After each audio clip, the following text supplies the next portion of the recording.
Listen, let's jump into Fluke for real. There's a bunch of people to go over here. Starting out with Brandon Cooks, 32.3 fantasy points, Wes. Sign of things to come, or is this just kind of like, hey, it's the Giants? I chalk it up to the Giants. No offense to the 10 targets, but I got to call Fluke on this. I mean, Ferguson did okay, and, I know he's going to be good again. So yeah, Ferguson did okay, has a touchdown. Yeah, I want to see it one more week. I'm wondering if defenses are like, we got to cover this CeeDee Lamb guy. And then Brandon Cooks is like, we still can't. Hey, I'm open right here. And so then Dak looks there. But the Cowboys are firing all cylinders on offense, except for the run game. So with something to monitor there. Maybe Brandon Cooks, maybe like a speculative ad if he's on your waiver wire, but I wouldn't be going to drop a waiver priority or a bunch of fab on him or anything like that. A couple of running backs in Washington. Brian Robinson and Antonio Gibson. B-Rob with 27.7 and Antonio Gibson with 16.5. Wes, what do we think on these guys? I think Robinson's a flex option at best. I mean, 8 rushes, 38 yards. I mean, no thanks. I don't want that. It's the PPR game, which is just outstanding. Gibson has always been kind of a PPR guy, but they both have 6 targets and they both got a touchdown. Who's Brian running Robinson back? At 119 receiving yards. Yeah, who does that? Is They're Christian running McCaffrey? back. What are we doing here? My gosh. I don't. Yeah, I mean, are any of these other wide receivers more receiving yards? It's insane. Yeah, seriously. No, it's ridiculous.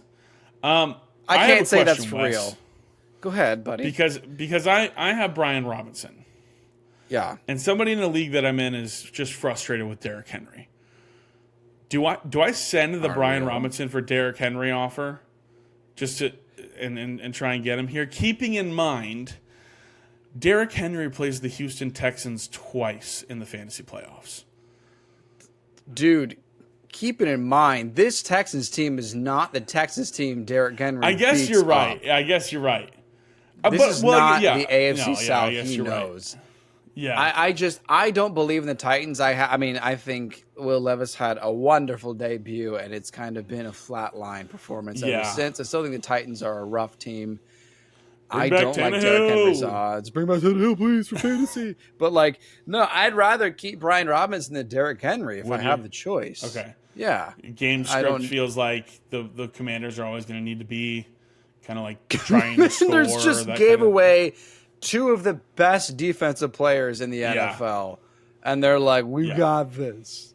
Anyway. All right. We've got so many more to jump through. Yeah. Noah Brown, 24.4 fantasy points. Another week. Last week we said, do it again. Let's see. What do we think now? He did it again. Sign me up. That's for real. I think he is a very talented player, and I think they spent this offseason involving him. I don't know if you recall, Wes. He got hurt in week 1 and was out for a while. And now he's back, and it's like, oh, maybe he's like a primary guy for them. But it's also been, he's been back, and Nico Collins was hurt. And he's been back, and Nico Collins was out. And he was back, and Robert Woods was hurt. So now I'm just a little concerned on what happens when Nico Collins and Tank Dell and Robert Woods and Noah Brown are all healthy. But if you got Noah Brown on your team, you're feeling good. It might be a late season push here with the Texans. Might help you out with some playoff victories. I like him. Happens. Maybe because I Tyler Lockett. I like him, but yeah, he's a very talented fellow. Tyler Lockett, 23.2 fantasy points, 10 targets. We're on the season where it was like I called him a dud, and now 3 out of the 4 weeks since I've done that, I'm pretty sure he's been like a top 20 receiver, top 15 receiver each of those weeks. Is this just more of what he does? Yeah, he's just up and down, up and down. I mean, I'll tell you this. I don't think we're going to see DK Metcalf in the top 15 wide receivers this year, but I think we'll see Tyler Lockett. This has been I was a year early. DK. You were. I said DK was a bust last year. Turns out DK is a bust this year. But yeah, I had him in my top 10. He had a pretty good game, though. And he's been so bad. Hey, Devin Singletary, another Houston Texan here. How about that? 30 carries for Devin Singletary on Sunday. 23.1 fantasy points, 150 yards, and a touchdown on the ground. What do we think? I think it's the same thing as we said with Javonte Williams a couple weeks ago with like, hey, you want to keep Mahomes off the field, you run it as often as you can. I like Singletary probably a little more than Dameon Pierce, though. Yeah. I'll admit that. But Yeah. this offense is clearly pass focused. So yeah. I don't think he's ever touching 30 buy carries again in a single game, like ever. That was a career high for him. So I don't think he's ever touching 30 carries. I don't think he's ever touching 30 carries again in a game. But I think if they play the Cardinals this upcoming week, and I wouldn't mind if Dameon Pierce sat out again, because I've got Devin Singletary in the league, and you can run all over the Cardinals. So that's a fun time. We'll see what happens here. Yeah, it's definitely – this is probably his best game of the season. We'll see what happens. Javonte Williams, you just mentioned him, 21 fantasy points, 21 carries. He seems to be taking over the backfield here, 79 yards, 4 for 4 in the air with 31 yards and a touchdown. I think this is for real. I think we're flirting with Julian McLaughlin for a little bit. He seems to take the third string spot back even from Samaje Perine. Samaje Perine seems more involved now. I think Javonte is the back to own. I think this is for real, and I think he's going to be involved when they want to win games. And this is 5 straight wins for the 3 straight wins? Sorry, this is 3 straight wins. 4 straight wins. This is 4 straight wins for the Denver Broncos now. Something. And Javonte Williams has been gearing up a little bit, so we'll see what happens there. Trey McBride, Wes. This is a guy we got to break down. Okay. He does it again. 21.1 fantasy points, 8 catches on 9 targets for 131 yards. Is he like the next big thing, or is this like, hey, Kyler was nervous and needed to get a safety net option? I don't know, man. I mean, we thought about the way Zach Ertz was with Murray, and he just seemed like a good option, and it just felt like that. Yeah. This tight end spot is good. And I think we'll see a Marquise Brown big game. I think we'll see Rondale Moore big game. But I think we can rely on Trey McBride. 21 points for tight end is amazing. If you were to tell me, your tight end's getting 14 points, I'd be like, yes, slide him into my starting lineup right away. So I feel good about Trey McBride. Yeah, and here's one more just thing I'll say on him. I asked if he was a safety net. No, he's not a safety net. He's the reliable guy, because I don't know if we all saw that final drive, but that final pass to him when Kyler sent it up and Trey McBride made a great adjustment, came back for it to put him into field goal range. That was unbelievable. So he is definitely somebody that has Kyler's trust, and he's out there for sure. Tyler Boyd, 19.7 fantasy points. Wes, I mean, we've been on this guy for weeks now. For more than weeks now. This is for real. Yes. As far as I can tell. This should have been like 26, 27 points. He dropped the game-winning touchdown for the Bengals. This should be even more. He was a drop touchdown away. He was a drop touch. I wrote this down. He was a drop touchdown away from being the wide receiver 5 on the week. Yeah. A drop touchdown away. So this is for real for Tyler Boyd. Jaden Reed, 19.4 fantasy points. Not exciting stuff to roster any of these Packers offensive players, but he seems to be maybe the most reliable wide receiver option for the Green Bay Packers. I know early on it was Romeo Doubs, but he's getting a lot more looks lately. And so, I mean, maybe for real, but I mean, I'll put him on a watch list at most. I'm not going to. When am I going to start them? When am I going to start a Packers wide receiver at this point? Yeah. I'll tell you who you want to start, and that's this Pittsburgh Steelers running backs. Jalen Warren, 19 fantasy points. Najee Harris, 18.6 fantasy points. Nearly a 50-50 split on these guys. Oh, yeah? They're using them well. I think this is – we've been here. We've talked about it. This is for real. I think this backfield is one of the better ones, one of the better tandems in the NFL. And it's exciting stuff to see for sure. Great to see Jalen Warren have a really good game.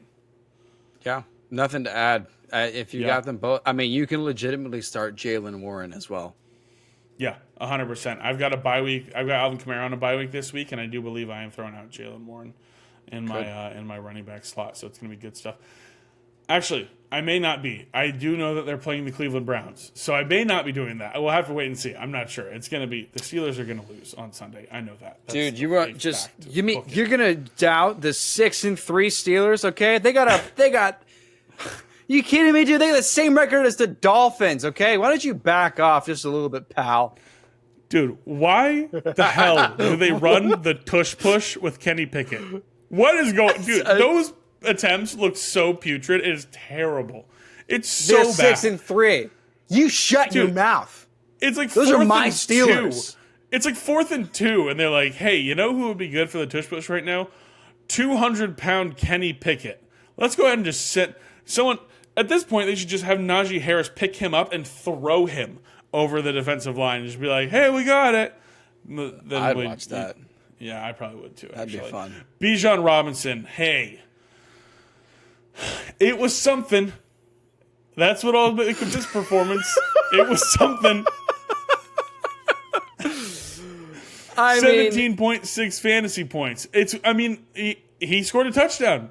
Arthur Smith gave it to him, and he scored. It was great. He did. He got Do it more, you freaking idiot. Why are you giving Cordero Patterson the football? He's got the ball so many times. I see Patterson in the field way too much. It's ridiculous. I don't get it. We're still complaining. 17 points. We're like, that's not enough. Yeah, 24 opportunities on Sunday, and we're like, more. Or like Kyler ran, like, more. It's just ridiculous. DK Metcalf, we just mentioned him a little bit ago. 12 targets for DK. The targets are always so high. That's the thing. The targets are always like way up there. And he gets like one catch for 50 yards. And that's pretty much it. But DK Metcalf, 16.8.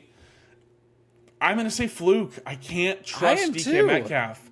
I can't trust him. Season. I mean, I'm in a league where I have DK as my 4th wide receiver, fortunately, because Puka ended up being very good, and I have Stephon Diggs and Keenan Allen. So I'm fortunate enough to not have to like make the decision on DK, and he's just waiting on my bench and bye week fill in, injuries, whatever it is.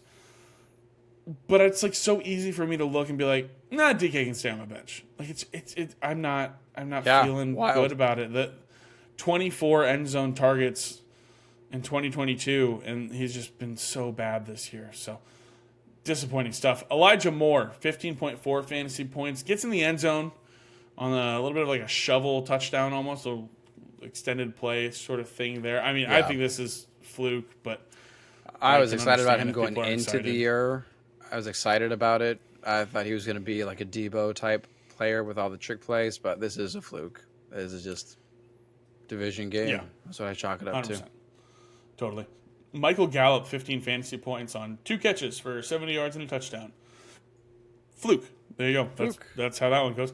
Jalen Guyton. 6 targets in this Chargers offense, but a handful of them actually did come when Keenan Allen was out of the game. His touchdown came when Keenan Allen was out of the game. I'm not really buying in on it. I think Quentin Johnson is still ahead of him, so that's a fluke. Tyler Conklin. This is something maybe we talk about. 7 catches, 7 targets for 70 yards. He seems to be the number 2 for Zach Wilson which Zach Wilson made a number 2 on Sunday night, so that was real bad. Bird. Poop jokes. We're at that point of the season. There you go. We Tyler Conklin, 14 fantasy points. I think this is worth a waiver ad, maybe, if he's there on your wire. Yeah. He seems to be getting looks, and he seems to be involved, and when the quarterback is bad, they throw the tight end. So there you go. Unless you're Daniel Jones. True. That's all I got to say on that. Yeah, Rico Dowdle, 13.9 fantasy points, 12 carries for 80 yards and a touchdown. I mean, I think the Cowboys were just up in this game. I don't think Rico Dowdle is anything, but I'll say one thing that he is that he's a touchdown scorer, and Tony Pollard isn't. So I'll tell you what, I'm intrigued by Rico Dowdle, though. Yeah, if Tony Pollard isn't going to do what he should be doing, I'll keep an eye on him. Yeah, it's interesting. We're keeping an eye on him. Keep an eye on Rico Dowdle. I actually had him in our Trollers League, and I dropped him to pick up somebody else. I don't remember, but I had him this week even, and just on the maybe he will be something, and I wish I had him in my lineup now. So there you go. Ezekiel Elliott, 10.8 fantasy points, 13 carries for 54 yards, and then 2 catches for 34 in the air. This was pretty cool. Zeke looked good on Sunday. I think I was about to he say, was running the ball well, and I don't know if it was just a product of the Colts' poor run defense, but he was looking pretty good. He was somebody. I mean, I don't know if you remember. I started Ezekiel Elliott over Gus Edwards in a league this week because Gus Edwards was my dud in week 10, and it paid off. I scored that was a 1 point more improvement. Yeah. I'll also say, I mean, Ramondre Stevenson missed time, but I still look at that and I'm going to say, if he's still on the waiver pool, I want to get some shares in Ezekiel Elliott. Yeah, I think he's looking good. Yeah, I'll say that's for real. He does look good. Yeah, always a threat to get in the end zone too. He gets some of those touches inside the 10-yard line. Whenever they make it there, they don't do it a whole lot. Demario Douglas, fellow Patriot, 14.4 fantasy points. For real. This is legit. Demario Douglas is the dude. Trenton Irwin, 13.4 fantasy points. 2 catches for 54 yards and a touchdown. 2 great catches. One of them went for a touchdown. One of them was a key first down pickup. Fluke. Sorry, Trenton. It's Fluke. There you go.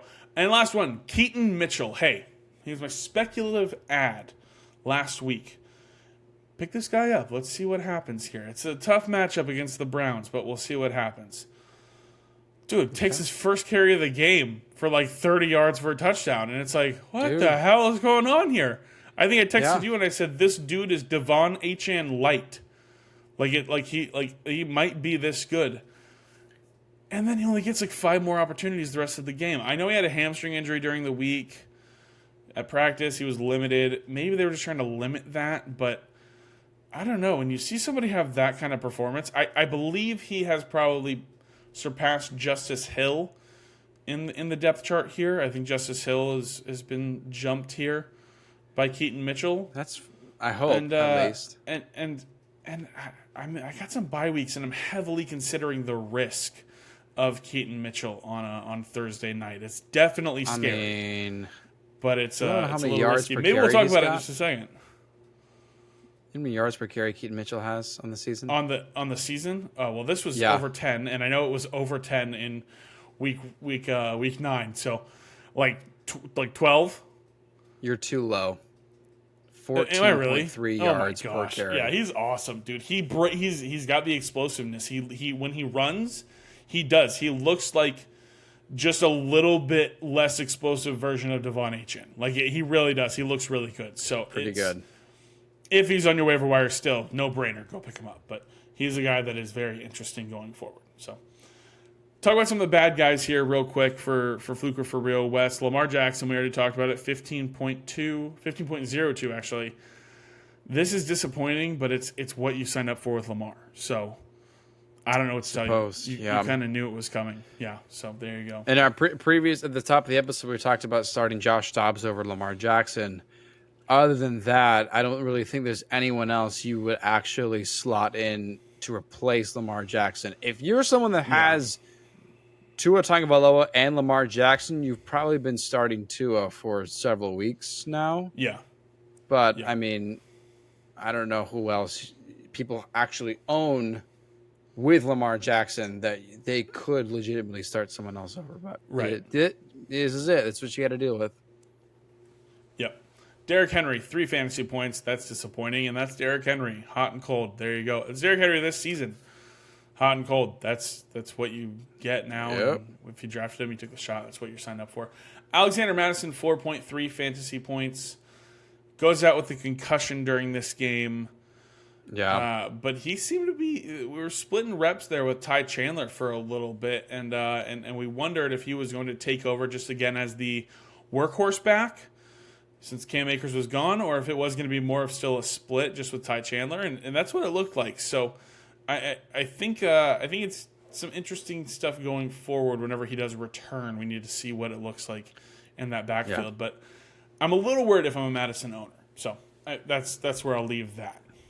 I had a feeling last week. I said it's probably the best chance to sell Madison while you can. Yeah. I just didn't know what it was going to look like, and I thought maybe JJ was going to come back, and this is. But I mean, even before the concussion, this was the stat. I mean, the concussion was late in the game, so like this was the stat line. This is what he had. Yeah. And so, yeah. Unfortunately, I just missed on this, man. I thought he was going to be top 10 easy. I thought he was going to be a great running back, filling great for Dalvin Cook, and this has just not been this has not been at all who he was when he was even just Dalvin Cook's handcuff. So, yeah, I got to say this is for real.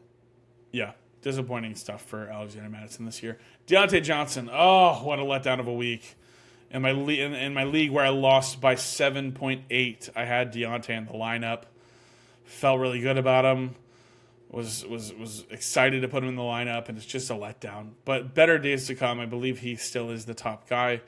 I mean, it was even announced, it was tweeted out at kickoff of the game that George Pickens was not announced with the starters of the Pittsburgh Steelers in the pregame there. So he still ended up actually being the highest snap count receiver in the game, but he was not listed as a starter. So I don't know. We'll see what happens there. Some drama going on.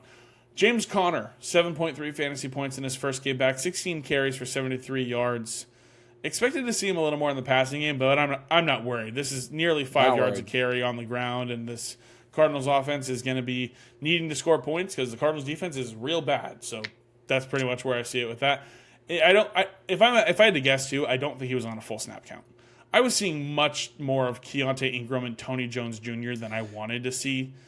I was like, what are we Right. doing here? This is just weird. Yeah. I don't think Connor was on a full snap count. I think he'll be fine. Murray's first week. I think we're okay. Yeah. I think it'll be just fine. I think he'll be all right. Tony Pollard. Talked about his backup in the good section of Fluke for real. It's time to bench Tony Pollard. Oh. I'm so serious. Like, you can't keep rolling him out in your lineup. It's weeks upon weeks of us going, the touchdowns are going to come. When? When are they going to come? Because they're not coming. They're not there. He had 2 goal line carries, and he was stuffed on both of them by the Giants. The Giants suck if you didn't know that. They're bad. They're real bad. I don't understand what's the deal with Tony Pollard and why all of the other offense around him is explosive. And he's like, I suck. That's where we're at with Tony Pollard. Nobody's like, I don't know what's McCarthy's ear. Yeah. He gets one of the headsets from the sideline. He's, hey Mike, I suck. I'm real bad. Tony, stop. Don't let me score touchdowns. Get out of here, dude. Who are you? I think you have to bench him. Wes, you're a Tony Pollard owner. Are you in a position where you have running backs that could start over him? Or am I crazy talking right now that it's like, you got to keep rolling him out? The landscape of the running back position is so terrible. You got to keep playing Tony Pollard. Like, it's just he has probably, I mean, I don't know if he's specifically lost you weeks, Wes, but he has lost people weeks over the last month and a half. He's been so bad. Yeah, I mean, I actually have some solid running backs. I don't know how I got away with this, but I also have Jahmyr Gibbs, Brian Robinson, Alexander Madison, and I've got Devon Achane. So I'm going to roll out Jahmyr Gibbs and Devon Achane and call it a day. I traded you Jahmyr Gibbs, I believe. You did shoot, yeah. That's how that happened. Yeah, you gave me Tank Dell and... I gave you Tank Dell and Jahmyr Gibbs for James Cook. And James Cook, yeah. And Sean McDermott is the reason you're losing that. Yeah, right brilliant now. trade But, at the time. But at the time, I was like, I get some more running backs. I don't mind. Okay, look, I mean... Tony Pollard is not the guy, and the Cowboys offense is firing all cylinders in the air, and it's not through Tony Pollard at all. So I think we can, dude. They're up by so much on Sunday, and they're like, you know what we're gonna do? Throw the ball. They're like, screw it. They're like the Dolphins. They're like, keep going. Yeah. And then it's like, hey, Cooper Rush, you're in, bud. Okay, we're just gonna hand it off. We're gonna keep throwing it. Just keep throwing the ball. Randy Cooks, run a 9 route. It's so weird. It's like we heard all these reports of like Mike McCarthy wants to slow down. He wants to run the ball more. Dude, the whole offseason was... And it took him like 7 weeks to be like, yeah, screw that. We're just going to air it out. We're just going to keep going. That's so dumb to think about. They're so good. They're so good, dude. I can't believe I'm saying it. It might be their year finally. I feel like a Cowboys fan. It might be their year finally. Gosh, ridiculous. We talked about him already. Trevor Lawrence. 2.1 fantasy points in this game. I said it. I'm dropping him this week. I think he's a drop candidate. I think there are better options out there on the waiver wire. I would feel better starting Baker Mayfield on a weekly basis than Trevor Lawrence right now. I hate Baker Mayfield so much. You do. But I would feel so much better starting him in fantasy over Trevor Lawrence. It's been so bad for T-Law, and it's been a real big disappointment. So, sadly, I mean 2.1 isn't for real, but like very mediocre weeks is for real. So this is for real. Nothing to add. It's been nothing. I mean, we went into this season expecting Lawrence to be a top 5 MVP candidate, and Dude, it is. He was my QB4. Yeah, I was right there with you, man. I was so high on him, and he's been so bad. He's been smelly. He's been real stinky. Go shower and get ready for next year, buddy. Such a smelly guy. You're dude. done. You're off Saquon Barkley. It was the Cowboys. This offense is trying to do more than just give Saquon 40 touches a game, so I get it. Yeah. But I think they were just like, hey, we're going to lose. Let's not try and just let's keep him healthy here. And so, Dable, the shots during the game, it was the Giants held their own for like a quarter. And then it was like, this team sucks. This is real bad. All the cutaway shots at Dable, it was like he just doesn't even look like he cares about this game right now. Like he was it cut to him, he's losing by 30, and he just sitting there again to the Cowboys. Okay, well, let's just move on. Yeah, we'll be fine with Saquon. This one was sad. Jahan Dotson, last guy here, 0 points, 2 targets. We said we finally got it figured out with them. That the target distribution was finally figured out. 2 targets. What? And let me scroll up here. Brian Robinson had 6 targets for 6 catches, 119 yards, and a touchdown. That should be Jahan Dotson's stat line. What are we doing here? This is such a bummer, dude. Never trust a Commander's wide receiver in fantasy ever again this season. Can't. All right? He was crushing it for 3 weeks straight, and it's like nothing. Literally nothing. Nothing. I'm pissed. Yeah. Big time bum rush right there.